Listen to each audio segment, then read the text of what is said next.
Está aqui no Evangelho de Jesus Cristo, segundo escreveu Lucas capítulo 12, nós vamos ler a partir do versículo 13. Aleluia. Hoje nós vamos falar sobre mais uma parábola de Jesus. Jesus, ele gostava, irmão, de ensinar por parábolas. Há quem diga que a parábola era mais fácil de se entender, mas parecia que quanto mais Jesus contava parábolas, mais ele era indagado, mais ele era perguntado. Aí eu fico na dúvida, será que se Jesus ele fosse direto naquilo que ele queria dizer, não seria mais fácil? Mas a gente sabe, irmão, que Jesus ele foi um grande mestre.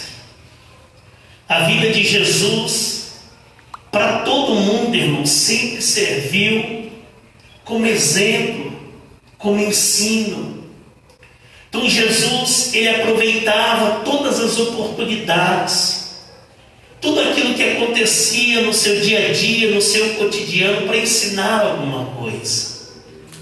E é por isso que os evangelhos também nos ensinam que tanto os fariseus como os escribas, doutores da lei, sabendo disso, sempre o tentava, sempre fazia algumas perguntas, como quem diz, essa ele não vai saber responder.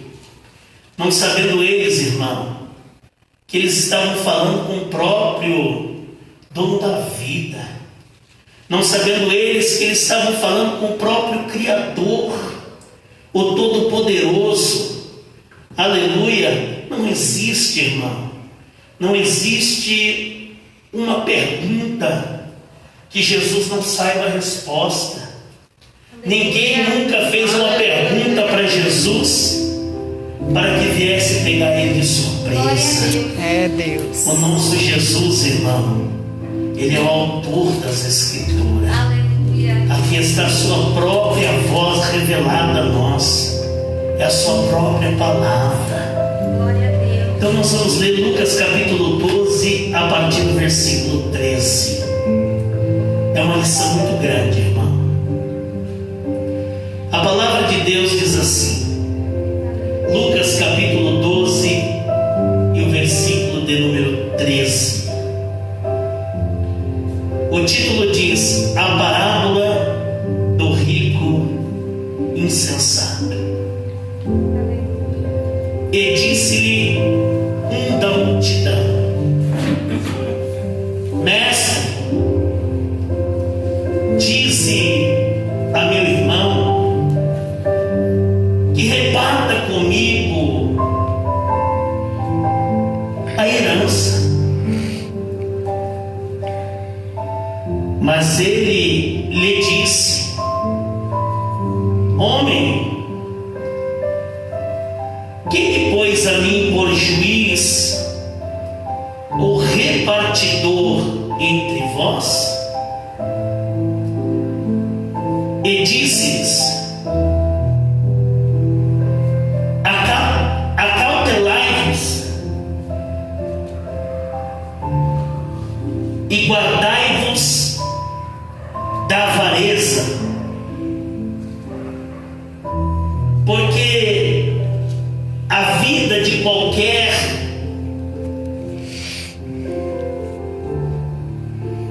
não consiste na abundância do que possui.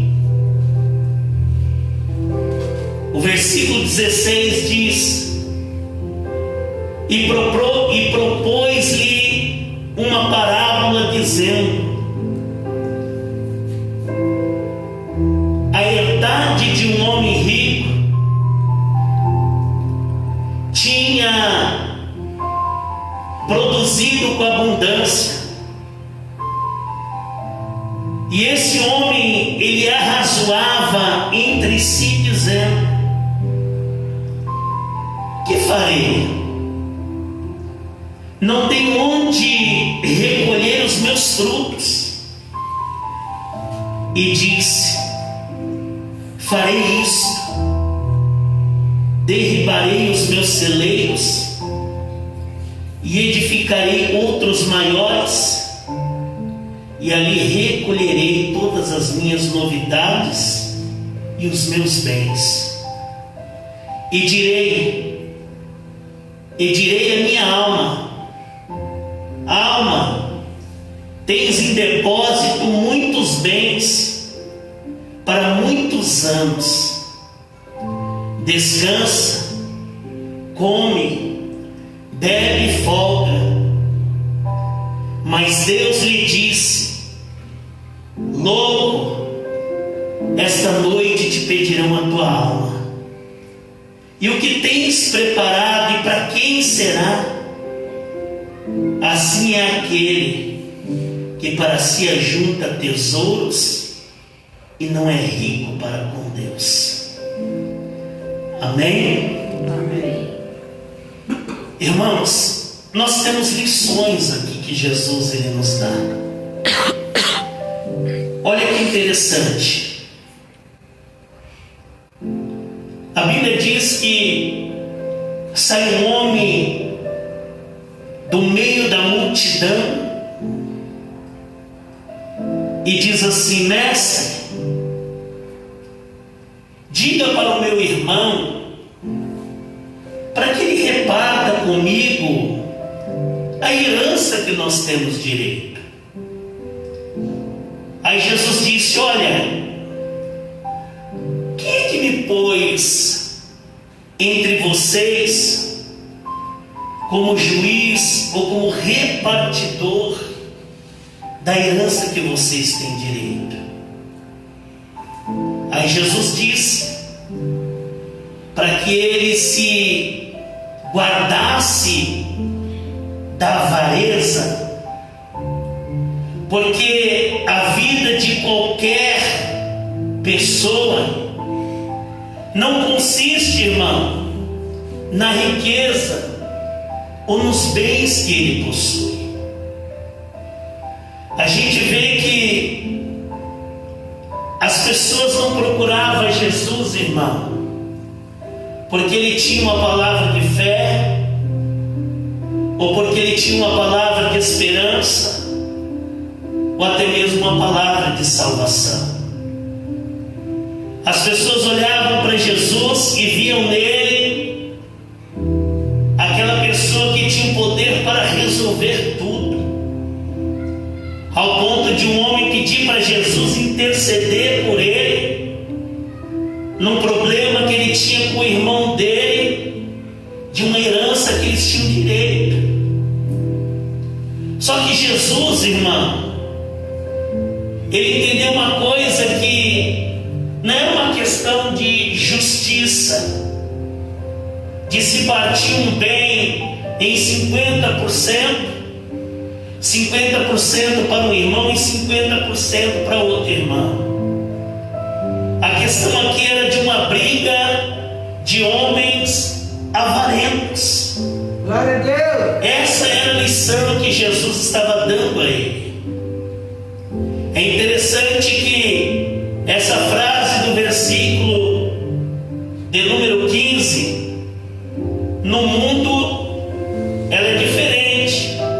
Aqui Jesus ele diz que a vida de qualquer um não consiste na abundância do que ele possui, que a vida da pessoa não é qualificada por aquilo que ela tem. Já no mundo tem um ditado que diz que o homem ele vale aquilo que ele tem. Se o homem não tiver nada, para o mundo ele não vale nada. Mas Jesus está dizendo que nenhum homem jamais ele vai ser qualificado, irmão, por aquilo que ele tem, mas sim por aquilo que ele é. Jesus aproveitou essa oportunidade e viu que havia entre eles uma grande multidão, ele disse: gente, eu vou contar uma parábola para vocês. Eu vou tentar explicar para vocês que a briga desses dois irmãos não é uma questão de justiça. Por quê, irmão? Quando existe uma herança, a herança ela pode ser questionada quando ela não está sendo repartida em partes iguais. Nesse caso, não é um problema, porque o texto diz que são dois irmãos. Era muito fácil dividir a riqueza desses dois irmãos, desses dois filhos. Mas a questão aqui, irmão, era que um queria receber mais do que o outro, um queria ficar com mais do que o outro. E Jesus disse: gente, eu vou ensinar a vocês uma parábola. Ele disse: olha, existia um homem que era rico, ao ponto de Jesus dizer que ele era tão rico que ele vivia com abundância. Tudo aquilo que ele produzia era com abundância. Só que esse homem, quanto mais ele produzia, mais ele queria, ao ponto que o versículo 17 diz que ele arrazoava entre si, dizendo: que farei? Que farei? Ele disse: que farei? Não tenho onde recolher os meus frutos. Um homem que, quanto mais ele tinha, mais ele queria. Chegou um ponto, irmão, que ele olhou tudo aquilo que ele tinha, não dava para ele armazenar, não dava para ele recolher e guardar nos celeiros que ele tinha. Aí ele teve uma ideia. Ele disse: eu vou derrubar tudo isso que está aqui e vou construir celeiros maiores, para que eu possa continuar guardando, abastecendo tudo aquilo que eu tenho de riqueza. E esse homem, diz a Bíblia, que ele liberou uma palavra que eu acho que é a chave do texto. É onde Jesus tirou a lição para ensinar ao homem avarento. Aquele homem disse: e direi à minha alma: alma, tens depósito para muitos bens, para muitos anos. Aí ele diz: a minha alma agora pode descansar, pode comer, pode beber, pode estar de folga. Só que o versículo 20 diz: mas Deus lhe disse: louco, esta noite te pedirão a tua alma, e o que tens preparado e para quem será? Assim é aquele que para si ajunta tesouros e não é rico para com Deus. Irmãos, a gente vai entender uma coisa aqui muito preciosa, que Jesus, ele nunca foi contra a pessoa ser rica. Jesus nunca foi contra a pessoa ser próspera. Pelo contrário, irmão, o desejo de Jesus é abençoar. O desejo de Jesus é prosperar. O pecado, irmão, não é ser rico. O pecado não é ser próspero. O pecado é ser avarento. Esse que é o pecado. Às vezes o homem, ele deixa a riqueza, os seus tesouros, se apoderar do seu coração. E nós sabemos, irmão, que a riqueza, o ouro, a prata, não pode se apoderar de nós. Jesus estava ensinando aqui. O que resolveu esse homem ele a juntar tanta coisa, sendo que Deus disse: olha, chegou a sua vez. Nessa noite estamos pedindo a sua alma. Para ele, irmão, ele não sabia quem é que estava pedindo a sua alma, se era Deus ou o próprio diabo. É por isso que existe uma pergunta no final do versículo: para quem será? O que adiantou o homem ganhar? O que adiantou o homem guardar toda aquela riqueza, sendo que na noite que ele deitou e ele dormiu, Deus disse: louco, alguém mandou buscar a sua alma, alguém pediu a sua alma. Agora precisa saber para onde é que a sua alma vai. Aleluia. Se ela vai para o céu, ou se ela vai para o inferno. Então Jesus está nos ensinando o que, irmão? Que a avareza é um pecado terrível. Nós temos aí textos que nos ensinam a respeito disso, como aquele jovem rico que chegou até Jesus e falou: Senhor, o que eu farei? O que eu tenho que fazer para me herdar a vida eterna? Jesus disse: você tem cumprido os mandamentos? Ele disse: desde a minha infância eu tenho obedecido a lei. Aí Jesus olhou para ele e disse: então, pega agora a tua riqueza, vende, reparte com os pobres. E o que ele fez, irmão? Começou a sair de fininho, porque ele sabia, aleluia, que a sua riqueza era mais importante de tudo aquilo que ele tinha obedecido. Então Jesus nos ensina aqui, irmão, que independente de qualquer coisa na nossa vida, nós temos que ter a certeza para onde é que a nossa alma ela vai, porque nós não sabemos o dia que a nossa alma será pedida. Então Jesus nunca repreendeu a pessoa ser rica, ser próspera, ser abençoada. O que Jesus ensinou a esses dois irmãos aqui e aquela multidão que o ouvia, irmão, é que a gente não pode ser avarento, que nós temos que ser abençoador, que nós temos que entender, aleluia, que tudo que nós temos, tudo que nós recebemos vem de Deus. É Ele que tem nos dado, é Ele que tem nos ensinado.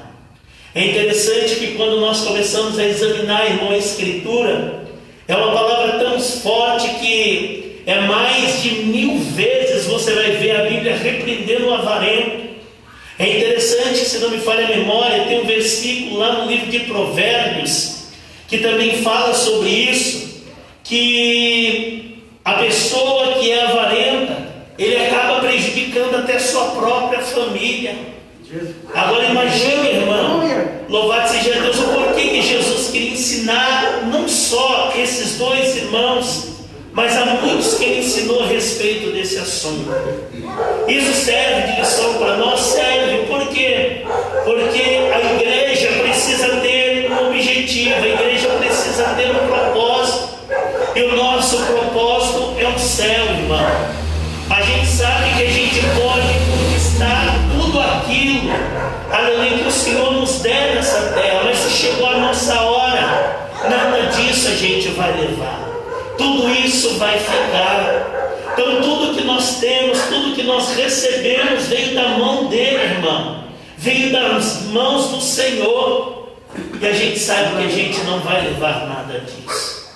Hoje mesmo eu coloquei um folder lá na escola, até interessante, que eu encontrei, acho que foi hoje ou foi ontem, não me lembro, de um rapaz que ele vai entrando no céu, irmão, cheio de mala, e nas malas dele cheio de dinheiro. E ali ele foi barrado no céu. Por quê? Porque a intenção dele era entrar no céu com toda aquela bagagem, com tudo aquilo que ele tinha. Mas nós sabemos que isso é impossível, irmão. É impossível o homem entrar no céu com tudo aquilo que ele conquistou. Nós sabemos que existem algumas religiões que ensinam seus súditos que quando fulano morreu, toda a sua riqueza precisa ser colocada sobre a sua tumba, porque eles acreditam que que na eternidade, tudo aquilo que ele conquistou na terra, ele vai conseguir usufruir. Mas isso não existe, irmão. É isso que Jesus ele está nos ensinando aqui. Que a prioridade que a igreja, o povo de Deus precisa ter é a meta de nós chegarmos ao céu. A gente não sabe o dia, nós não sabemos a hora, não sabemos o momento, irmão. Como muitos que na noite passada deitou e não se levantou. E quem sabe no mesmo dia ele fez investimentos, teve conquistas. Quem sabe investiu tudo aquilo que tinha. Às vezes não com espírito de avareza, mas por ser uma pessoa determinada. Mas infelizmente a hora chegou, irmão. O momento chegou. E quando a hora chegar, não é a nossa riqueza, não é os nossos bens, não é a prosperidade que nós temos que vai decidir para onde a nossa alma vai. O que decide, irmão, aleluia, o caminho, o destino da nossa alma é a nossa fidelidade, é o nosso amor, o nosso compromisso com Deus. Aleluia, se Deus ele quiser, ele pode nos abençoar de uma forma extraordinária. Se ele quiser, irmão, ele pode abrir portas, aleluia, gigantescas para nós, para o seu povo. Mas a gente precisa entender que nada disso, irmão, pode roubar o maior propósito que ele tem para mim e para você, que é o propósito de salvação. Então Jesus ele ensina isso para mim e para você. Jesus ele ensina isso para a igreja. Jesus ele ensinou isso para aqueles dois irmãos. Nada que a gente possa brigar, irmão, nessa terra. Nada que a gente possa questionar nessa terra. Irmão, entenda uma coisa, vai fazer diferença naquele grande dia. Muitos podem ser injustiçados nessa terra para receber a justiça de Deus lá no céu. A justiça de Deus, ela pode vir sobre a nossa vida, mas se ela não vier, irmão, a gente não pode trocar a injustiça pela justiça que Deus tem preparado para nós. Aleluia. Sabe por que isso é muito sério, irmão? Muitos têm o dinheiro como seu Deus. Muitos têm o dinheiro como seu Senhor. Muitos têm a sua riqueza, os seus bens, como quem diz, eu não preciso de Deus, porque é tudo aquilo que eu preciso, eu tenho nas mãos. Mas é aí, irmão, que a pessoa se engana. Essa foi até a palavra que o próprio Jesus entregou para a igreja de Laodiceia. Uma igreja, irmão, que tinha tudo que uma igreja precisa. Não havia pobre, não havia necessitado, porque eles eram supridos pela riqueza que eles tinham. Só que quando Jesus olhou para a igreja de Laodiceia, chamou eles de desgraçado, que eles estavam nus diante dele. Por quê? Porque essa riqueza que o homem se empolga, o ouro que o homem se empolga, a prata que o homem se empolga, irmão, isso não chama a atenção de Deus. Isso, irmão, de forma nenhuma vai convencer a Deus. É isso que Jesus está dizendo aqui, que jamais a vida de uma pessoa diante de Deus vai consistir por aquilo que ela tem, mas sim por aquilo que ela é. É isso que nós temos que entender. Então, irmãos, vamos entender aquilo que Deus tem para nós nessa noite, que se o Senhor ele quiser, ele vai nos entregar. Mas se ele não quiser, irmão, que a vontade dele também seja feita. Aleluia! Irmão, a gente vai entender uma coisa, que independente da vontade dele de abençoar ou não abençoar, se a nossa noite, irmão, for essa, a gente tem a certeza para onde nós vamos. Por quê? Porque não priorizamos nada nessa terra, não priorizamos nada no solo dessa terra. Pelo contrário, a única coisa que estamos preservando aqui é a nossa fé e a nossa salvação, a garantia que nós temos, irmão, que aleluia, se o arrebatamento da igreja acontecer, a gente sobe. Agora, se ele demorar, aleluia, acontecer, nós sabemos que ele vai nos chamar, independente como vai ser a nossa partida. Nós temos que saber para onde está indo a nossa alma, para onde está indo a nossa alma diante de Deus. Jesus, na sua doutrina, para finalizar, ele disse: não ajunteis. Não ajunteis tesouro na terra. Por quê? Porque a traça, o ferrugem, consome, acaba com tudo. Mas ele disse, gente, quer juntar tesouro? Ajunta no céu. Porque lá nem a traça, nem o ferrugem alcança. É isso que ele está nos ensinando aqui. Então, meus irmãos, a partir de hoje, nós entendemos uma coisa com a palavra de Deus, aleluia, que nós precisamos priorizar o céu, precisamos priorizar a vida eterna, precisamos priorizar tudo aquilo que o Senhor tem preparado para a gente na eternidade, aleluia. Se a vontade dele se cumprir na nossa vida, naquilo que ele tem nos prometido, amém por isso. Mas se ele não cumprir, irmão, amém também do mesmo jeito. O importante é a vontade do Senhor ser cumprida na vida de todos nós que estamos aqui. Aleluia. Amém, irmãos? Amém. Fique de pé comigo, vamos orar. Vamos